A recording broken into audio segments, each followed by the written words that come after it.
Talia. I opened my mouth, but no sound managed to come out. I sometimes forget that my child is very smart, and in circumstances like this, it's very evident. Yes, Luciano responded, causing me to snap my gaze at him. Lucille excitedly gasped, but I quickly shut down her excitement. He's not, I said. The two of them looked at me and tilted their head to the side. At that moment, they really looked like a father and daughter pair. I cleared my throat and straightened my posture. He's not your dad. He's just Grandpa Fairy's friend who'll be staying with us for a couple of days. Lucille frowned. But I heard Grandpa Fairy say that I look exactly like my dad. Does that mean that Mr. and I don't look alike? She kneeled and walked over to her dad, bringing their faces close to each other. Then, they gazed at me with the same expression. Don't we look alike, Mommy? You do. You really fucking do that. It's quite scary, I wanted to say, but I played it off and just chuckled. What are you talking about? I chuckled and placed her on my lap. You don't look like your dad. You look just like me. Luciano cocked one of his eyebrows, as if asking if I was telling the truth. Really, Mommy? She asked. I nodded my head. Then, Mr. Do you have a wife already? Luciano looked at me and smirked. I used to have one, he said. But she ran away from me. Lucille frowned. Then, does that mean that you don't have one right now? Not right now, he said. She smiled. Then can you be my mommy's husband? And also be my daddy?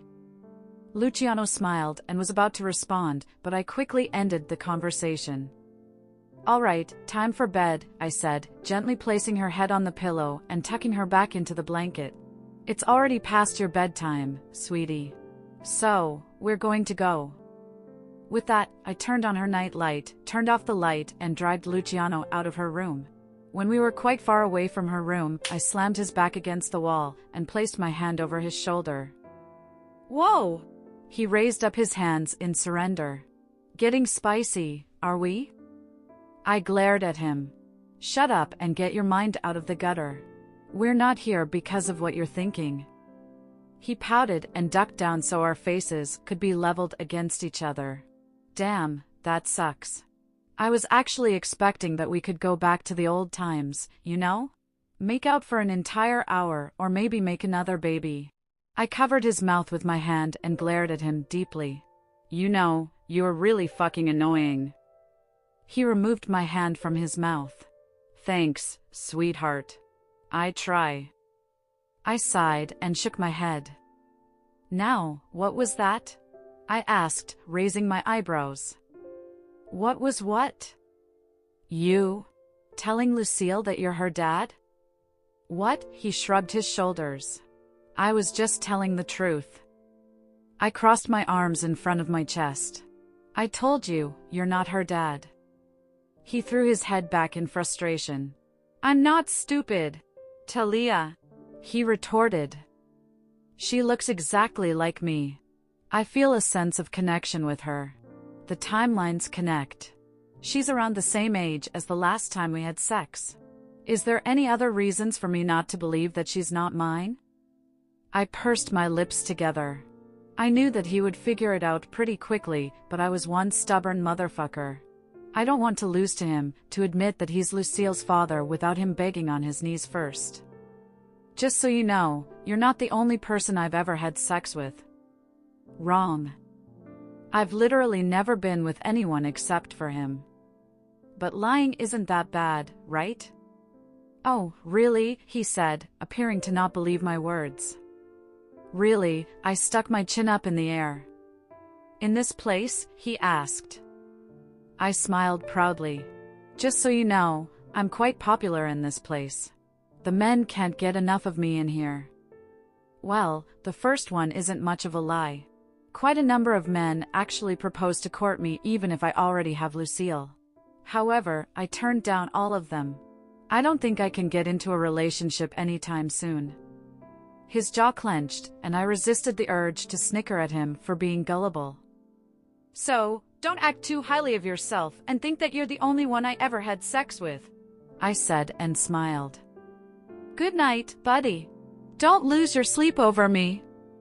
With that, I walked away from him, a smirk on my face. Asterisk. I woke up with the sound of the rooster's cry. I quickly got up from bed and did my morning routine. When I was back in the city, I never really liked waking up early. However, it's always a joy to wake up early in the province. It's been a routine of mine ever since Mrs. Ferry died. I would wake up early, get dressed, then go to the market to buy fresh ingredients and bread. I got out of my room and was greeted with the sight of Luciano waiting for me. I stopped in my tracks and raised my eyebrows. What are you doing here? I asked. I'm gonna go with you. And who told you that you could come? Mr. Ferry, he smirked. I sighed and face-palmed. That old man, really. He's been playing Cupid since yesterday. Whatever, I said. I knew that arguing with him was futile. He'll just follow me even if I refuse, so I just saved my breath trying to stop him. I went out of the house with Luciano trailing behind me. We're walking, I told him. That's all right with me, he said, positioning himself beside me. I glanced at him and shook my head. I clicked my tongue. Why do you even want to come? I'm literally just going to the market. He shrugged his shoulders. I just want to see if you're telling the truth. About what? I frowned. About you being popular here. He smirked. I want to see all these men drooling under your feet. I froze. I might have over-exaggerated yesterday. Only a handful of men was enamored by me, and I'm afraid that they're not as interested right now. Asterisk. We arrived at the market, and it feels like I'm being tortured for lying to Luciano yesterday. Instead of him feeling jealous because of all the guys drooling beneath my feet, the exact opposite is happening right now. Since Amari Coast is a small town, almost all of the people know each other here. And seeing a stranger, a very handsome stranger at that, made the little town go wild. Talia! Who is this handsome man that you're with? Mrs. Miller, a rice vendor, asked, looking at Luciano with sparkling eyes. Just a visitor, Mrs. Miller. I tried to smile, but it probably came out as a painful grimace. The usual? She asked, however, her gaze never left Luciano's face. Yes, please, I said, getting annoyed by the minute. You know, you remind me of someone, Mrs. Miller suddenly said. Luciano smiled, and I swore I heard some ladies squeal in their stalls. Who might it be? Luciano asked with a smile. My future son-in-law, she giggled. You and my daughter would make a good pair with each other. Luciano chuckled and shook his head. If I had a great mother-in-law like you, then I wouldn't hesitate marrying into your family, he responded. I scoffed in disbelief, causing him to look at me with a smirk. I can't fucking believe this. Oh my, Mrs. Miller said with red cheeks. Let me call her right now. Erica, she shouted. Come out here for a second. Let me introduce you to someone. Hey, that isn't fair, Mrs. Vinci yelled from the next stall. My daughter is also single. Some of the vendors also shouted, trying to capture Luciano's attention. I shook my head and got the rice from Mrs. Miller. It seems like I'm not needed here at all. Amidst the conflict, I walked away from the stalls and left Luciano all alone. Surprisingly, I bumped into someone along the way, Dominic. He was one of the very few people who tried courting me back then. I rejected him, but we remained as good friends. Talia, he said. Dom. I smiled. I didn't see you around here for the last couple of weeks. He chuckled. I went out of the country to visit my brother. I'm back now, though. I heard someone clear their throat from behind me. I clicked my tongue and turned around, making eye contact with Luciano. Talia. I ignored Luciano and turned back towards Dom. So, where did you go? I asked. Australia, he said. My brother settled there after marrying his wife. I stayed for a couple of weeks to help them with the move. Australia? That's quite cool. I didn't even get to finish my sentence since Luciano cleared his throat once more, louder this time. I turned back at him and raised my eyebrows. What? Are you not going to introduce me? He asked. I sighed and shook my head. Dom, this is Luciano. Luciano, this is Dom, my good friend. Dom smiled welcomingly and offered his hand. Good to have you, man. I hope you're liking Amari Coast. Luciano merely looked at Dom's hand and smiled fakely. I have been liking it, but it seems like I don't like it as much anymore, he grumbled. I clicked my tongue and glared at him before focusing my attention back to Dom. So, is Australia nice? I've actually watched a documentary about Australia and have been wanting to go there ever since. But, it's like at the other side of the world. Dom chuckled. Tell me about it. I thought my ass was going to fall off after the 17-hour flight. I laughed and pushed his shoulder. Shut up. You tend to farms every day. I'm sure sitting for 17 hours isn't much of a challenge. Oh, that made it even more challenging. I'm still jealous, though. You got to travel to another country. Well, if I ever plan on coming back, I promise to tell you so we could go back together. I heard Luciano furiously typing something on his phone, so I glanced at him with a frown. What are you doing? I whispered. I'm looking for tickets for the nearest flight to Australia. It says here that there are some dates available next week. Would you be free by then? What? I asked, startled. I got his phone from him before he could press the confirm button. Are you insane?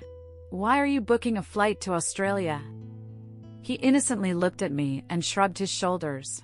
You said you want to go. Give me back my phone so I can pay for the tickets. I face-palmed and shook my head, quickly exiting the site before he could make any more mistakes. You are insane. Dom chuckled as he watched the two of us bicker. Are you two? He pointed at the two of us with a teasing smile. No, I glared at him. Whatever you're thinking about, that's not it. Dom smiled. That's great. Great? Luciano frowned. Why is it great that we're not together? Dom raised his hands up in surrender. Nothing, man. I was just making a comment.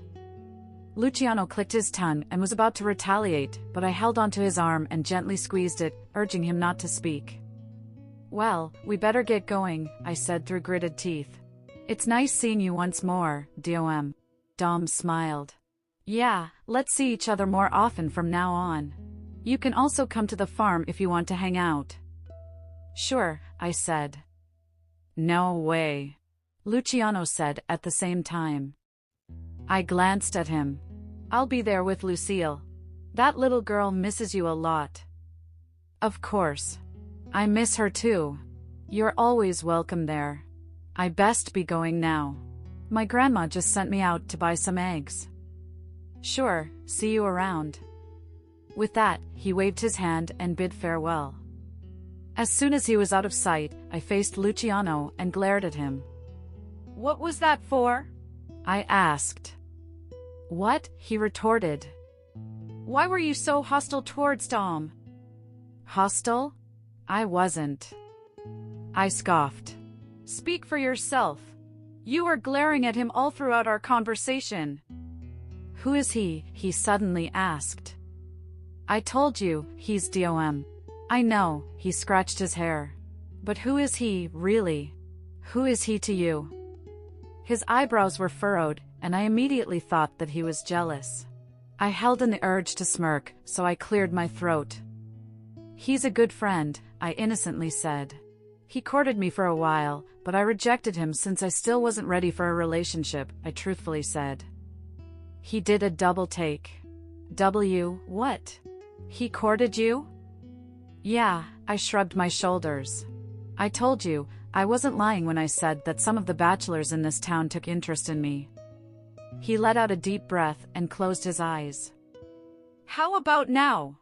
he asked. Is he still courting you now? I hummed, placing my hand under my chin. I was quite enjoying teasing him, so I decided to give out vague answers. I don't know, really. He tried to court me again last year, and I didn't blatantly reject him. His nostrils flared, giving me a sense of satisfaction. But right now, we're just friends. Very good friends, I emphasized, smiling at him. With that, I turned around and started walking away. Asterisk. Luciano. I didn't speak the entire time we walked home. Knowing that Dom is actually one of Talia's past suitors made my blood boil. However, it pains me that I can't really do anything about it. The two of us had entirely different moods as we walked home. She was humming a happy tune while I trudged quietly behind her. We finally arrived at the house and she still had a small smile on her face. Wake Lucille up while I prepare breakfast. I stopped in my tracks. She turned around and raised her eyebrows. Well, get going. I pointed to myself. You're talking to me? She looked around the place, then gave me an obvious look. Of course, I'm talking to you. Is there any other person around here? You really want me to wake Lucille up? Me? I repeatedly asked, still in disbelief. She placed her hands on her hips. Do you want me to take it back? Nope, I quickly denied. I'm going. I swiftly walked to Lucille's room and slowly opened the door. I saw that she was still in bed, so I quietly walked toward her and gently shook her awake. Lucille, my baby, wake up. I whispered. She turned in her sleep but didn't wake up. I chuckled and sat down on the bed, brushing the stray pieces of hair from her face. Bibi, it's time to wake up. Your mom is already cooking breakfast. She slowly opened her eyes and looked at me. Mister? She asked in a sleepy voice. I hummed. Sorry for waking you up. But your mom is already cooking breakfast. She sat up from the bed and rubbed her eyes awake. It's okay, she said. But I'm still lazy. She reached her hands out. Can you please help me wash up? My eyes widened in surprise.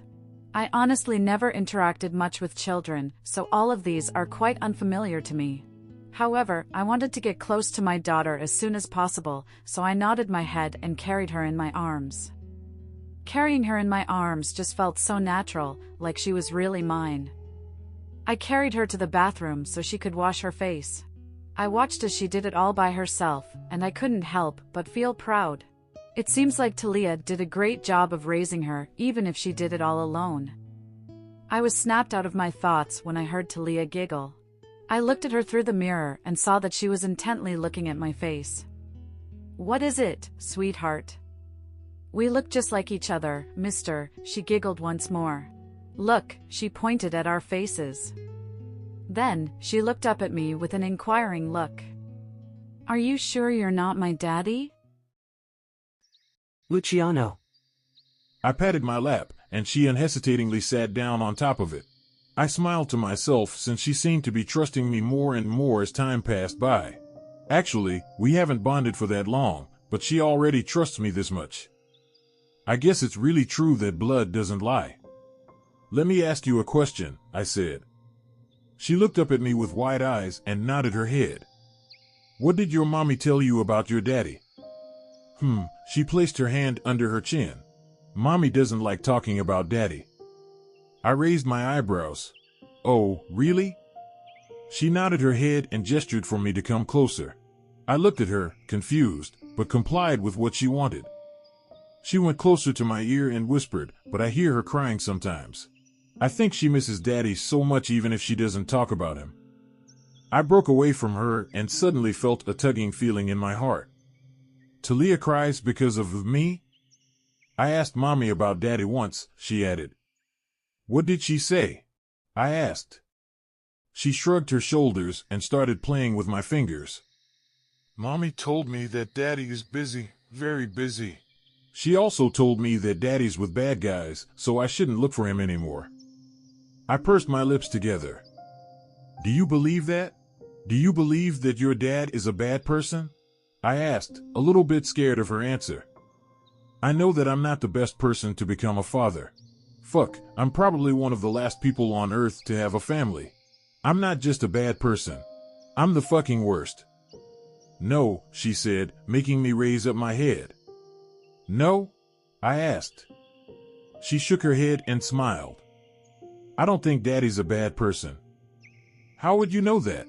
You haven't even met him. I don't know, she nonchalantly said, but I know that he's not a bad person.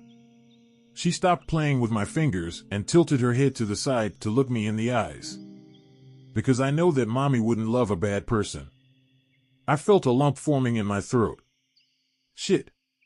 This little girl knows how to tug at my heartstrings. So, I hope my Mommy and Daddy can make up. Soon. She pouted. I really want to meet my daddy. I let her face me. Do you mean that? I asked. Would you really want to meet your daddy even if your mommy says he's a bad person? I told you, he's not a bad person, silly. And yes, I want to give him the warmest hug in the entire world. He must be feeling very sad since Mommy and I are away. I am. I really am devastated that I wasn't able to be by your side all throughout these years. Guess what? I said. I'm going to tell you a secret then. What is it? She asked. Promise that you won't tell this to your mom, all right? She was hesitant at first, but eventually nodded her head. I let out a deep breath. If not now, then when? I won't fulfill Lucille's wishes no matter what it takes. I'm going to tell her that she's my daughter. Your daddy is right in front. What's taking you so long? Talia burst into the room, still with her apron on. I set you up here ages ago. The food's already cooked. I purses my lips together in disappointment. Mommy, Lucille exclaimed. Mister was going to tell me a secret. Talia turned to me with raised eyebrows. A secret, huh? And what kind of secret might it be? She crossed her arms in front of her chest. I chuckled and shook my head. I guess this isn't the right time yet. Nothing, I said. Let's go down, I told Lucille. She pouted. But I want to know the secret. I knelt down in front of her and ruffled her hair. We need to eat breakfast first, okay? When the right time comes, I'm going to tell you about the secret. When is the right time? She asked. I merely smiled and ruffled her hair once more. Honestly, I also don't know when the right time will come. Soon, I said. Now, let's go down first so we can eat the delicious food that your mom prepared. Okay, she said, although still a bit dejected, and ran out of her room. Talia and I were left all alone. You better not tell her anything strange. I chuckled and shook my head, standing up from the ground. Don't worry, I said. I won't tell her anything but the truth. Sometime later. Do you need any help? I asked as I watched Talia do the dishes. She sighed and shook her head. No. Just stay with Lucille if you'd like. She's with Grandpa Ferry right now. I don't want to interrupt their time together. She glanced back at me. Then busy with yourself with something else. Or maybe you could go back to the Cosa Nostra. I'm sure there's plenty of stuff for you to do there, she retorted. I just received a text from Daisy a while ago. Things are going great in the Cosa Nostra, I said. Her and Reese are managing things quite well even when I'm not around. She clicked her tongue and threw the dishcloth on her shoulder over to me. Wipe the dishes, she grumbled under her breath. I happily complied with her request and went next to her to start wiping the dishes. We were stuck in comfortable silence, and despite bickering for days, the atmosphere felt quite natural and pleasant. It was the perfect atmosphere to finally talk to her all alone. I cleared my throat as I placed another dish down. I'm sorry, I said. She glanced at me momentarily before focusing her gaze back on the dishes. You don't have to apologize if you don't know what you did wrong. No, I did, I said right off the bat. I gave you mixed signals. I didn't define our relationship. I didn't consider your feelings when Renee died, I sighed. I did a lot of fucked up shit, and I acknowledge all of those. She stopped washing the dishes and wiped her hands on her apron, facing me with crossed arms. It seems like there's still something she wants to speak about, but she decided to keep silent, so I kept going. I was hurt. I confessed. Renee was my dearest sister. Heck, she's one of the few people that I consider to be a part of my family, and just watching her die in front of my eyes, without being able to do anything, just made me miserable. I poured my heart out. I didn't know what to do. I was angry at the world. I was angry at myself. And I just really didn't want to confront anyone or anything else back then. And this all may sound like an excuse, but I promise you, it's not. I was a young, fucked up man who didn't know any better. I knew that you were also having a hard time back then, but I ignored everything and just focused on myself. I was selfish. I'm still selfish now, but I'm a lot better. And I promise you that I won't be selfish anymore. So, please, can you forgive me? I asked, taking a step closer to her. She bit her lip and tilted her head in order to meet my eyes. Is that all you could remember? She asked. I frowned. What do you mean? She sighed and shook her head. It doesn't matter, she brushed my question off. I don't think it'd be that easy, forgiving you and all, she concluded, making me sigh in disappointment. Then let me make it up to you, I quickly added, holding onto her hand. Let me show you that I'm worthy of your forgiveness. She looked at our intertwined hands, then back at my face. And how are you going to do that? She challenged. I looked up at the ceiling and thought of some strategy. Give me 10 dates, I said. 10 dates and I'll make you forgive me. She scoffed in disbelief and let go of my hand. You think you're that lucky to score 10 dates with me? 1 date only, she said. 1? That's barely a day, I argued. 8 dates, then. She stubbornly shook her head. 1 date, she said. 5? I compromised. She sighed. 2. 2 is final, she said. I groaned and threw my head back in frustration. 3, I said. Just give me 3 dates. 3 dates of just you and me. What do you think? She pursed her lips together and let out a deep breath. I leaned closer to her to show her just how desperate I am. I held in the urge to smirk when I saw her cheeks reddening because of the small action. Fine, she caved in. 3 dates.